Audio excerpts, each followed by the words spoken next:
This is an interesting time, isn't it? To be honest, this has been brewing for quite some time. Now, before I begin, here's some insight. Hi, I am your average guy on the internet. You know me well as That One Cube. I like to make content, art, and games. Small as they are, you know me well for the Cube's Dark Hours games. Basically, one day back in July 2024, I was bored. I went to my friend Auntie Ant and said that I would be making a fan game. Now, I'm obviously not going to get too deep into the origins of the series, as this is framed about Q's Dark Hours 2. For you to understand the points of this rant, you need to know the basics. Q's Dark Hours 2 is a sequel set 3 years after the first game.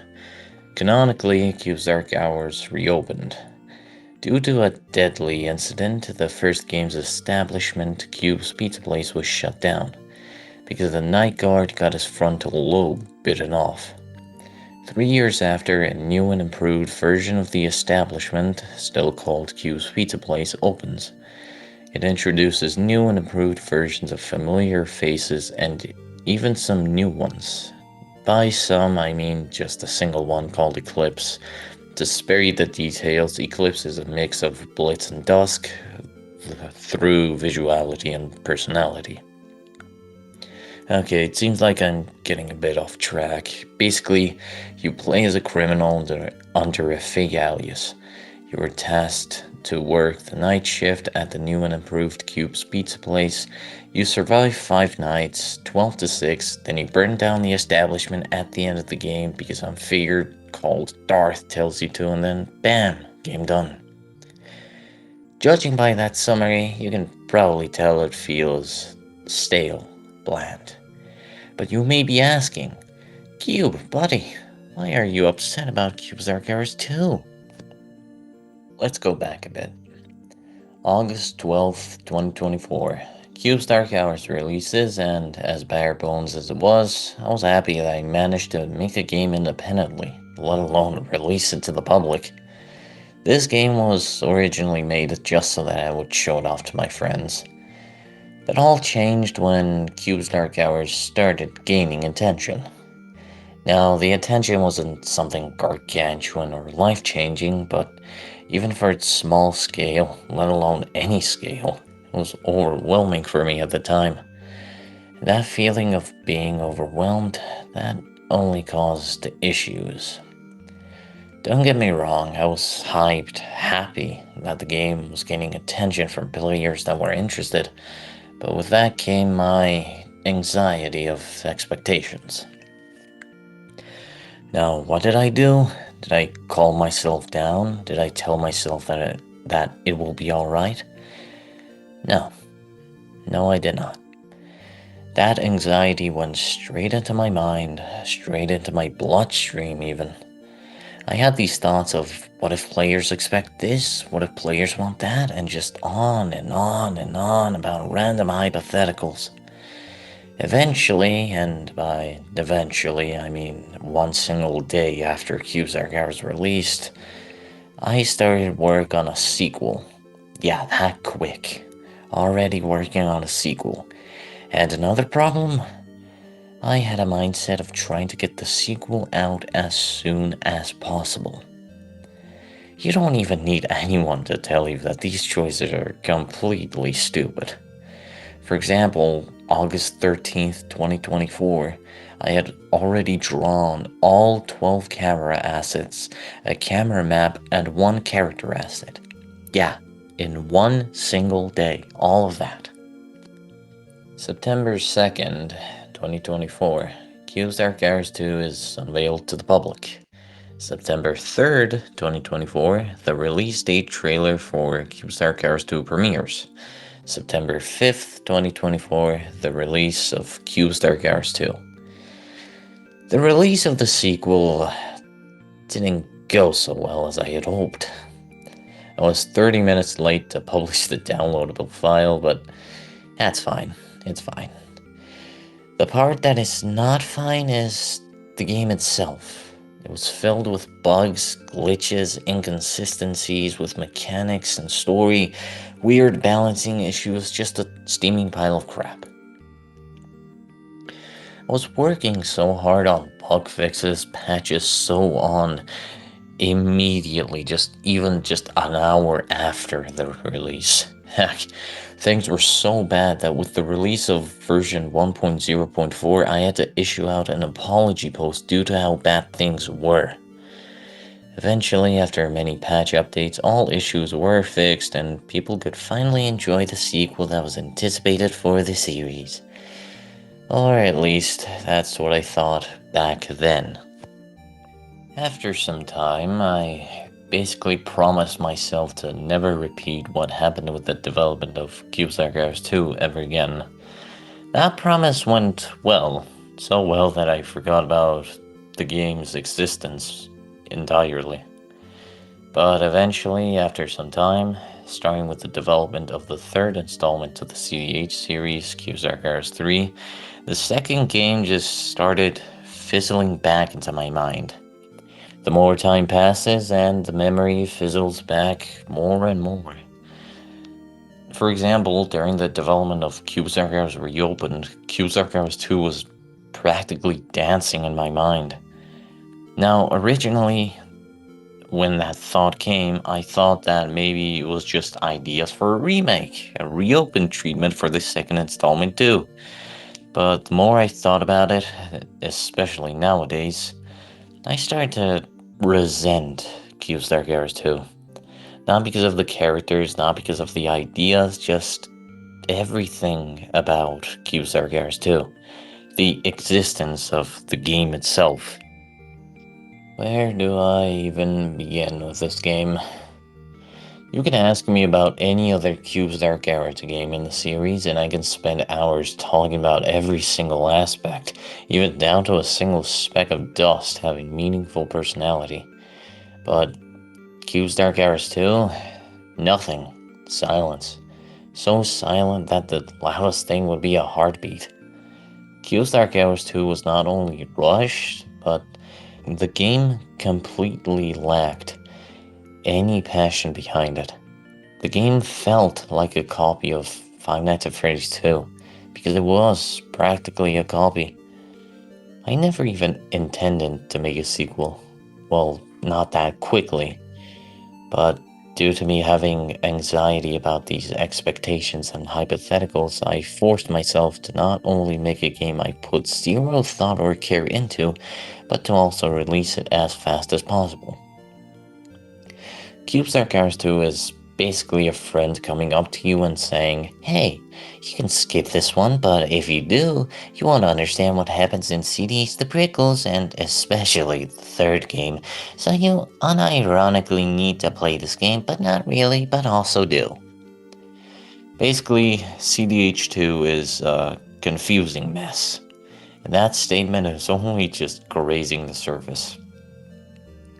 The story of CDH2 was good on paper, but it was, well, as I said, bland. Even if the first game was bare bones, it still had many shining aspects, but CDH2? Not so much. The story of CDH2 starts with an interrogation, then you become a night guard, and then a whole stretch of nothing to spice things up. Then you burn the place down, and the game ends. No hints to a continuation, no lore tidbits, nothing. The story is so dry that not even a bottle of water is enough to moisturize it. It had potential to be a good story, and yet it was butchered. The phone calls, or as the game calls them, tape messages, were also stale. No, I'm not throwing shame onto my friend or anything, he did a decent job voicing it, but I'm talking about the script itself. It somehow took a step up, but also a step down from the first game.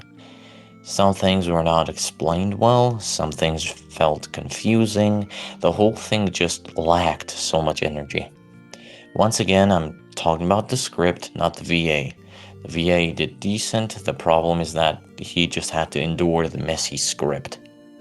The gameplay was also very underwhelming.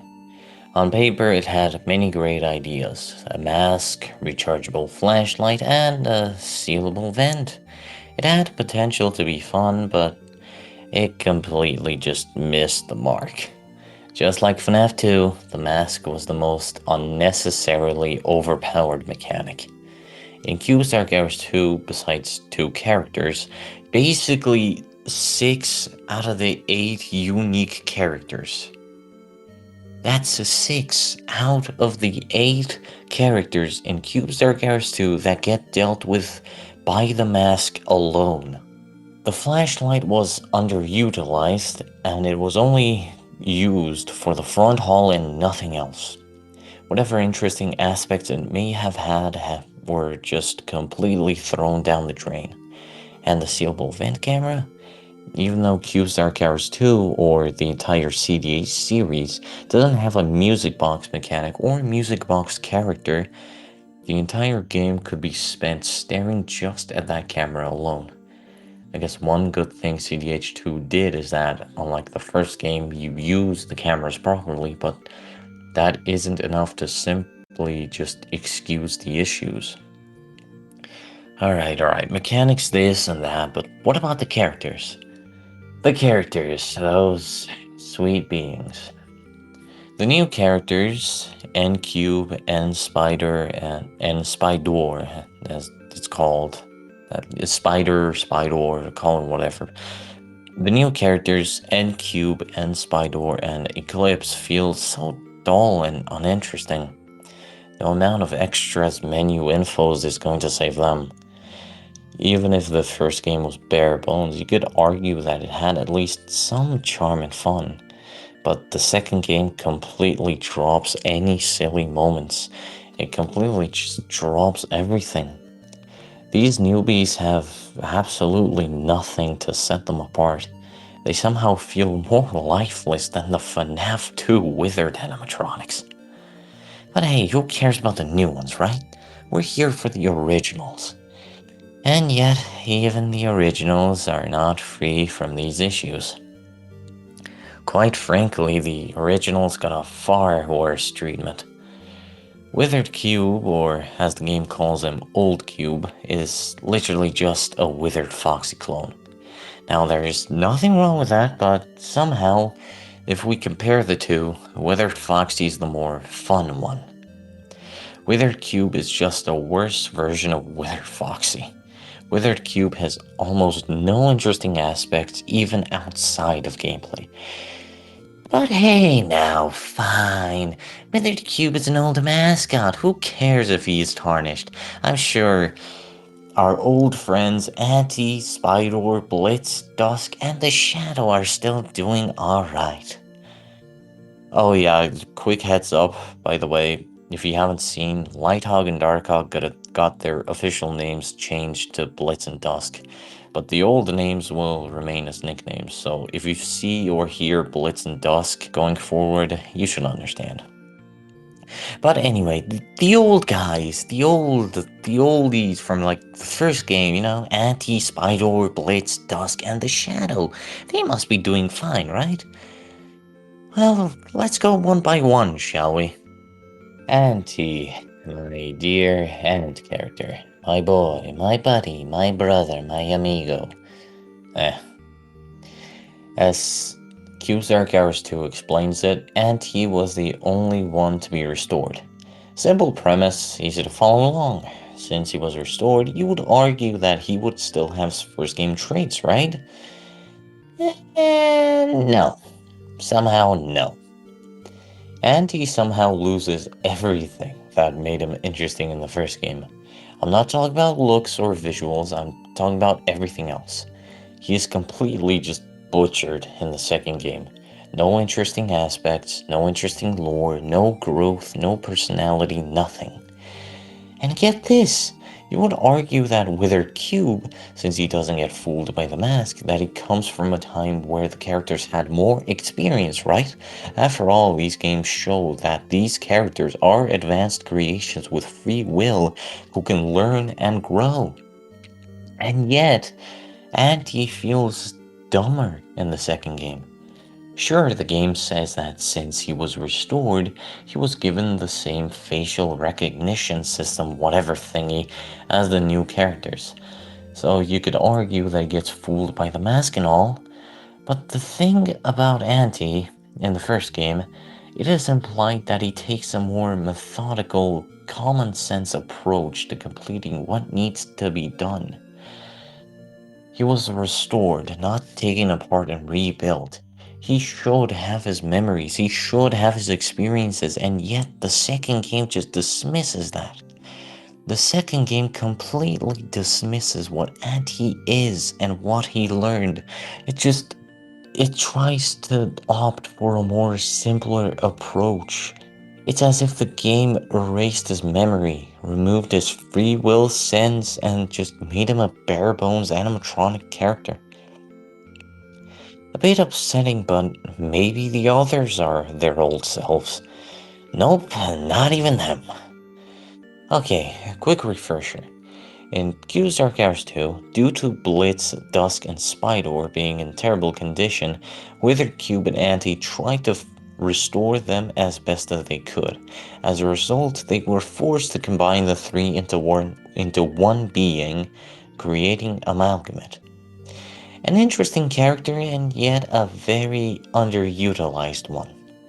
Amalgamate gets introduced in Night 4, and considering the second game was a 5-night game, because the Night 6 concept wasn't made until CDH The Prickles, basically after CDH 1 and 2, so the introduction was already very late to the game. But hey, no problem. The first game did the same thing with Dusk, we can look past that. What we can't look past that though is the sheer inconsistency of Amalgamate. Originally, in Cube's Dark Hours 1, the first game, Blitz was made to be camera shy. Ever since CDH The Prickles, that aspect has been dropped, and as for an example, in Cube's Dark Hours Reopened, the game has it so that Blitz just tries to act sneaky, which is why he doesn't move when you look at him. The camera shy aspect, before CDH The Prickles, and of course,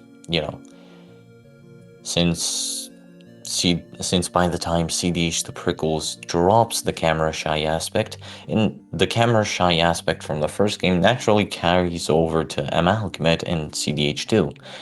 But the thing is, it feels like it was brought over, but not at the same time.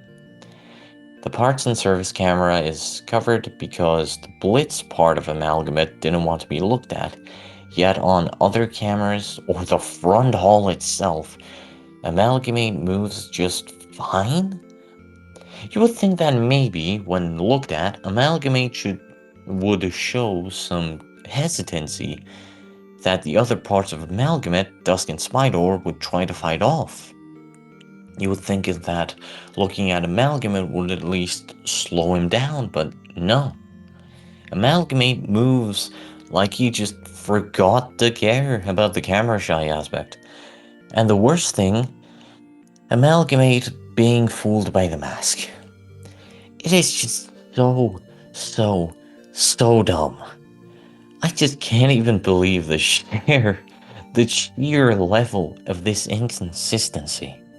The game explains that apparently Blitz, Dusk, and Spydor were made to have the same facial recognition system, meaning they get fooled by the mask, which just doesn't make any sense at all.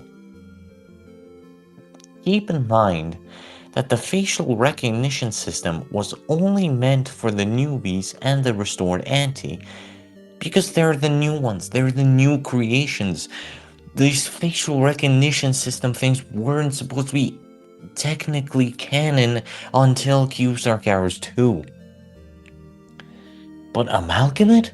The Frankenstein fusion? Not only does that just scream laziness, but it undermines so many character aspects. Dusk, as we know him, and as Cube's Dark Hours Reopened emphasizes on, seems to be more aware, or at least somewhat smarter, than the others. Due to this, you would expect that Amalgamate would know that the mask was a decoy, a futile attempt to survive. Yet the game poofs in plot relevance and says, "Oh yeah, bro, Amalgamate is a total moron, just wear the mask, bro." Which is just, no! No! No, no, no! It is just genuinely so baffling to me that this cruised by into the game, amalgamates inconsistency, completely annihilates everything that the first game introduced and taught with Blitz, Dusk, and Smydor. The second game forgets that amalgamate is a necessary forced Frankenstein fusion of three beings because Withered Cube and Anti didn't want their friends to be dead. Yet amalgamate is so stupidly inconsistent that it completely forgets what it is on its own. It somehow forgets aspects that CubeStar Garage 2 basically try to add in. It is just so upsetting that amalgamate was reduced to nothing. It made a bullcrap on the spot with zero thought, spitting on everything the first game taught us with these characters. Okay, the Shadow. The Shadow, the big bad, the supernatural villain of the series. Surely he is grand and spectacular. No, no, a big fat no. I understand his first ever introduction in the first game was bland, but even then, he was introduced with a motive, and that motive is fulfilled when he kills the Night Guard in the first game. But the second game? The second game just throws everything out of the window for the Shadow. In Night 5, just like the first game, he is introduced as the final threat of the game. And if you still haven't guessed the leitmotif of this rant, he was underwhelming. In the first game, even if his mechanics were simple, you could pinpoint that the Shadow had more to him, that he had a story to tell. Yet the second game throws that away for a bare bones, bland, stale, basic character. The Shadow in CubeStar Garage 2, just like many other characters, comes down to your office. Keyword comes down to your office. Afterwards, you wear the mask and he's gone. As if the mask wasn't overpowered enough, ladies and gentlemen, the Shadow. The Shadow could have been so much more. And he was completely and utterly useless in the second game. He couldn't at least have a punishment jump scare mechanic where if you shine down the hall for too long if he's there, he would give you a game over. Or, like the first game where he, puts up text and like tries to mentally hallucinate and destroy you basically, or whatever you want to call it. Just mentally destroy you. No, nothing like that. The Shadow in CubeStar Garage 2 is nothing but a mindless animatronic character. I just, I can't, I just even can't anymore.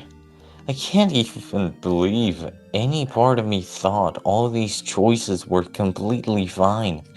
I can't believe I released this game at all in such a state.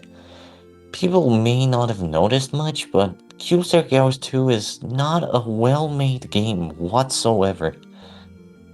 Compared to other games. Maybe back then it wasn't so noticeable, but nowadays, compared to many other games, the second game is not good whatsoever.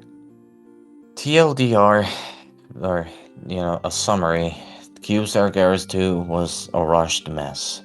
It came out just 3 weeks, well, technically 3 weeks and 3 days after the first game, causing lack of polish. It completely forgets everything that the first game taught the players.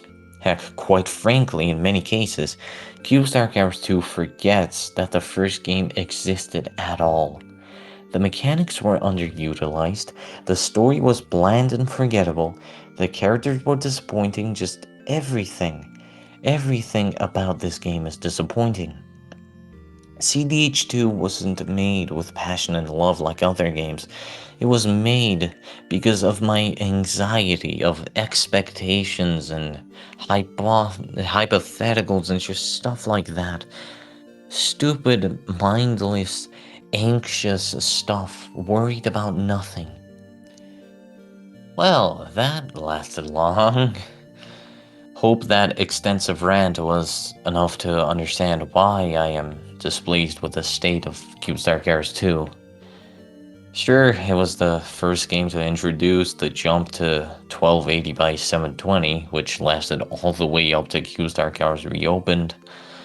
You know, it was also the first game that tried to experiment on some ends.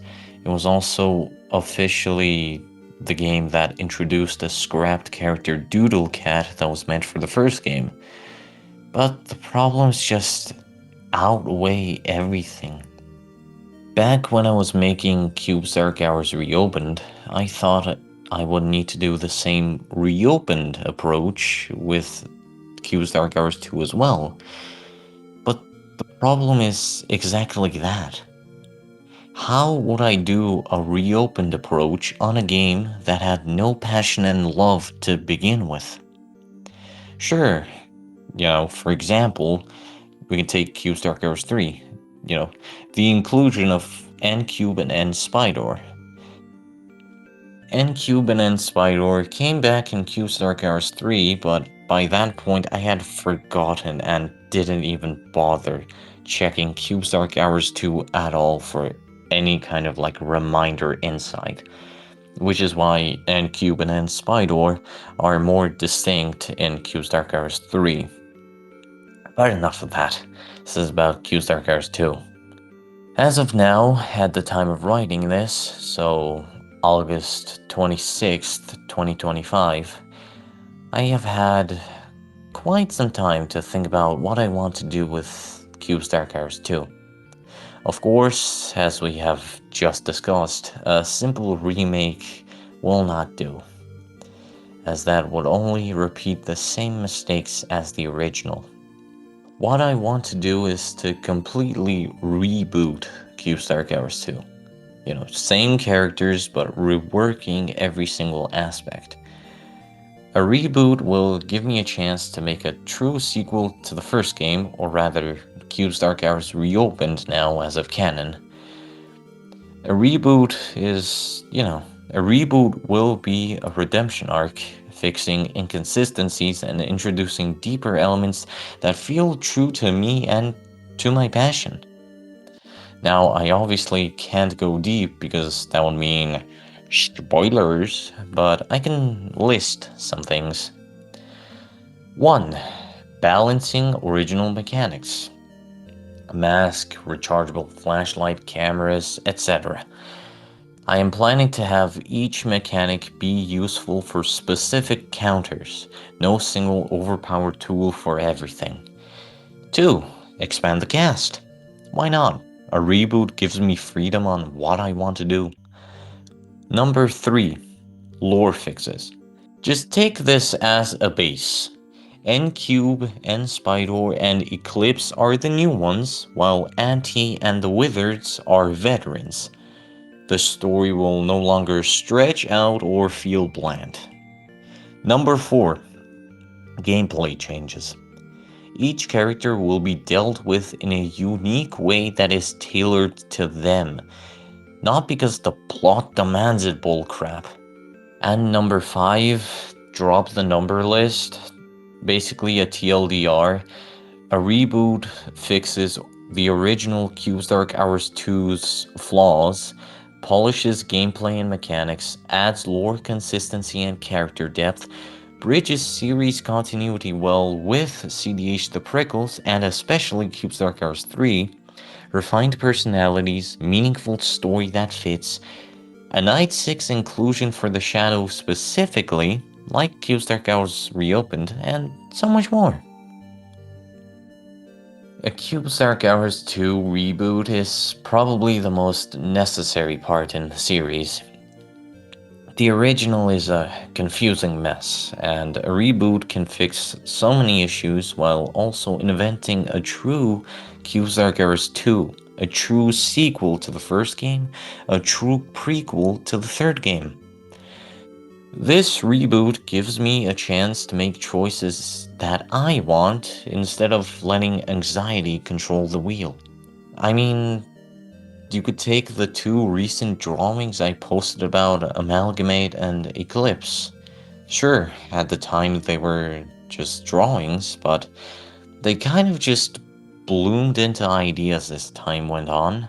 You could think of those drawings as like a concept slash sneak peek of my ideas. And yes, Amalgamate will be rebooted to be a fusion of only Blitz and Dusk because it just makes more sense that way.